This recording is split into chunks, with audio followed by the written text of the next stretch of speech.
Wuthering Heights by Emily Brontë. Chapter 2. Yesterday afternoon set in misty and cold. I had half a mind to spend it by my study fire, instead of wading through heath and mud to Wuthering Heights. On coming up from dinner, however, I dined between 12 and 1 o'clock. The housekeeper, a matronly lady, taken as a fixture along with the house, could not, or would not, comprehend my request that I might be served at 5. On mounting the stairs with this lazy intention, and stepping into the room, I saw a servant girl on her knees surrounded by brushes and coal scuttles, and raising an infernal dust as she extinguished the flames with heaps of cinders. This spectacle drove me back immediately. I took my hat, and, after a 4 miles walk, arrived at Heathcliff's garden gate just in time to escape the first feathery flakes of a snow shower. On that bleak hilltop the earth was hard with a black frost, and the air made me shiver through every limb. Being unable to remove the chain, I jumped over, and running up the flagged causeway bordered with straggling gooseberry bushes, knocked vainly for admittance, till my knuckles tingled and the dogs howled. Wretched inmates! I ejaculated mentally. You deserve perpetual isolation from your species for your churlish inhospitality. At least, I would not keep my doors barred in the daytime. I don't Korea, I will get in. So resolved, I grasped the latch and shook it vehemently. Vinegar-faced Joseph projected his head from a round window of the barn. What are ye for? He shouted. T meesters down it fouled. Go round by thnot lathe, if ye went to spake to him. Is there nobody inside to open the door? I hallooed responsively. There's nobbut tea, missus, and she'll not oppen tea and ye mak your flacem dins till neat. Why? Cannot you tell her whom I am, Joseph? Nor any me.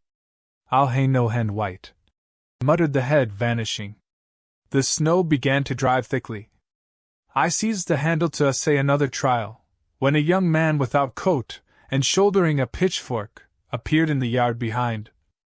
He hailed me to follow him, and after marching through a wash-house, and a paved area containing a coal-shed, pump, and pigeon cot, we at length arrived in the huge, warm, cheerful apartment where I was formerly received. It glowed delightfully in the radiance of an immense fire, compounded of coal, peat, and wood, and near the table, laid for a plentiful evening meal, I was pleased to observe that Mrs., an individual whose existence I had never previously suspected. I bowed and waited, thinking she would bid me take a seat. She looked at me, leaning back in her chair, and remained motionless and mute. Rough weather, I remarked. I'm afraid, Mrs. Heathcliff, the door must bear the consequence of your servant's leisure attendance. I had hard work to make them hear me. She never opened her mouth. I stared as she stared also. At any rate, she kept her eyes on me in a cool, regardless manner, exceedingly embarrassing and disagreeable. Sit down, said the young man gruffly. He'll be in soon. I obeyed, and hemmed, and called the villain Juno, who deigned, at this second interview, to move the extreme tip of her tail, in token of owning my acquaintance. A beautiful animal! I commenced again. Do you intend parting with the little ones, madam? They are not mine, said the amiable hostess, more repellingly than Heathcliff himself could have replied. Ah, your favorites are among these? I continued, turning to an obscure cushion full of something like cats. A strange choice of favorites, she observed scornfully. Unluckily, it was a heap of dead rabbits. I hemmed once more, and drew closer to the hearth, repeating my comment on the wildness of the evening. You should not have come out, she said, rising and reaching from the chimney-piece 2 of the painted canisters. Her position before was sheltered from the light. Now, I had a distinct view of her whole figure and countenance. She was slender, and apparently scarcely past girlhood, an admirable form, and the most exquisite little face that I have ever had the pleasure of beholding. Small features, very fair, flaxen ringlets, or rather golden, hanging loose on her delicate neck, and eyes, had they been agreeable in expression, that would have been irresistible, fortunately for my susceptible heart. The only sentiment they evinced hovered between scorn and a kind of desperation, singularly unnatural to be detected. There! The canisters were almost out of her reach. I made a motion to aid her. She turned upon me as a miser might turn if any one attempted to assist him in counting his gold. "I don't want your help," she snapped. "I can get them for myself." "I beg your pardon," I hastened to reply. "Were you asked to tea?" she demanded, tying an apron over her neat black frock, and standing with a spoonful of the leaf poised over the pot. "I shall be glad to have a cup," I answered. "Were you asked?" she repeated. "No," I said, half smiling. "Why?" "Oh, you are the proper person to ask me." She flung the tea back, spoon and all, and resumed her chair in a pet, her forehead corrugated, and her red underlip pushed out, like a child's ready to cry. Meanwhile, the young man had slung on to his person a decidedly shabby upper garment, and erecting himself before the blaze, looked down on me from the corner of his eyes for all the world as if there were some mortal feud unavenged between us. I began to doubt whether he were a servant or not. His dress and speech were both rude, entirely devoid of the superiority observable in Mr. and Mrs. Heathcliff. His thick brown curls were rough and uncultivated, his whiskers encroached bearishly over his cheeks, and his hands were embrowned like those of a common laborer. Still his bearing was free, almost haughty, and he showed none of a domestic's assiduity in attending on the lady of the house. In the absence of clear proofs of his condition, I deemed it best to abstain from noticing his curious conduct, and 5 minutes afterwards, the entrance of Heathcliff relieved me, in some measure, from my uncomfortable state. "You see, sir, I am come, according to promise," I exclaimed, assuming the cheerful. "And I fear I shall be weather-bound for half an hour, if you can afford me shelter during that space." "Half an hour?" he said, shaking the white flakes from his clothes. "I wonder you should select the thick of a snowstorm to ramble about in. Do you know that you run a risk of being lost in the marshes? People familiar with these moors often miss their road on such evenings, and I can tell you there is no chance of a change at present. Perhaps I can get a guide among your lads, and he might stay at the Grange till morning. Could you spare me one?" "No, I could not." "Oh, indeed? Well, then, I must trust to my own sagacity." Are you going to mack the tea?" demanded he of the shabby coat, shifting his ferocious gaze from me to the young lady. "Is he to have any?" she asked, appealing to Heathcliff. "Get it ready, will you?" was the answer, uttered so savagely that I started. The tone in which the words were said revealed a genuine bad nature. I no longer felt inclined to call Heathcliff a capital fellow. When the preparations were finished, he invited me with a "Now, sir, bring forward your chair." And we all, including the rustic youth, drew round the table, an austere silence prevailing while we discussed our meal. I thought, if I had caused the cloud, it was my duty to make an effort to dispel it. They could not every day sit so grim and taciturn, and it was impossible, however ill-tempered they might be, that the universal scowl they wore was their everyday countenance. "It is strange," I began, in the interval of swallowing 1 cup of tea and receiving anathema. "It is strange how custom can mold our tastes and ideas. Many could not imagine the existence of happiness in a life of such complete exile from the world as you spend, Mr. Heathcliff. Yet I'll venture to say that, surrounded by your family, and with your amiable lady as the presiding genius over your home and heart, my amiable lady," he interrupted, with an almost diabolical sneer on his face. "Where is she, my amiable lady?" "Mrs. Heathcliff, your wife, I mean." "Well, yes, you would intimate that her spirit has taken the post of ministering angel, and guards the fortunes of Wuthering Heights, even when her body is gone. Is that it?" Perceiving myself in a blunder, I attempted to correct it. I might have seen there was too great a disparity between the ages of the parties to make it likely that they were man and wife. One was about 40, a period of mental vigor at which men seldom cherish the delusion of being married for love by girls. That dream is reserved for the solace of our declining years. The other did not look 17. Then it flashed upon Maya. The clown at my elbow, who is drinking his tea out of a basin and eating his bread with unwashed hands, may be her husband, Heathcliff Jr., of course. Here is the consequence of being buried alive. She has thrown herself away upon that boor from sheer ignorance that better individuals existed. A sad pity. I must beware how I cause her to regret her choice. The last reflection may seem conceited. It was not. My neighbor struck me as bordering on repulsive. I knew, through experience, that I was tolerably attractive. Mrs. Heathcliff is my daughter-in-law, said Heathcliff, corroborating my surmise.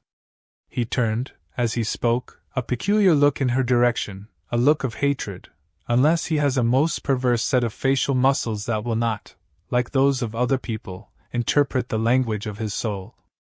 Ah, certainly I see now, you are the favored possessor of the beneficent fairy, I remarked, turning to my neighbor. This was worse than before. The youth grew crimson, and clenched his fist, with every appearance of a meditated assault. But he seemed to recollect himself presently. And he smothered the storm in a brutal curse, muttered on my behalf, which, however, I took care not to notice. Unhappy in your conjectures, sir, observed my host. We either of us have the privilege of owning your good fairy. Her mate is dead.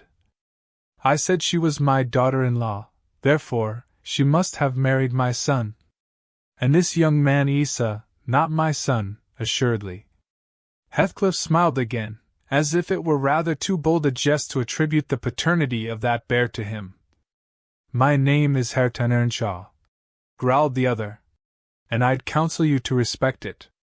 I've shown no disrespect, was my reply, laughing internally at the dignity with which he announced himself.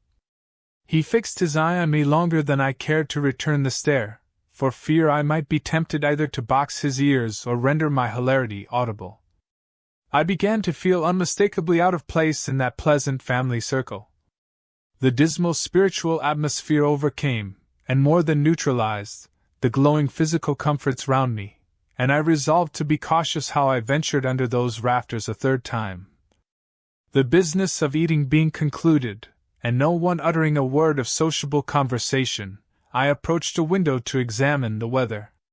A sorrowful sight I saw, dark night coming down prematurely, and sky and hills mingled in one bitter whirl of wind and suffocating snow.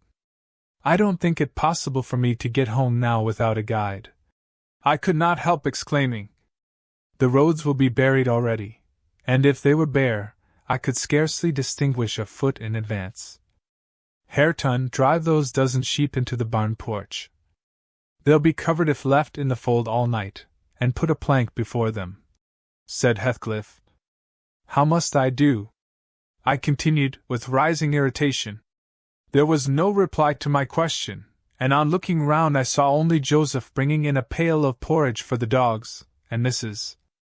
Heathcliff leaning over the fire, diverting herself with burning a bundle of matches which had fallen from the chimney-piece as she restored the tea canister to its place. The former, when he had deposited his burden, took a critical survey of the room, and in cracked tones grated out I wonder how ya can fashion to stand theer I idleness and war, when all on ems gone out.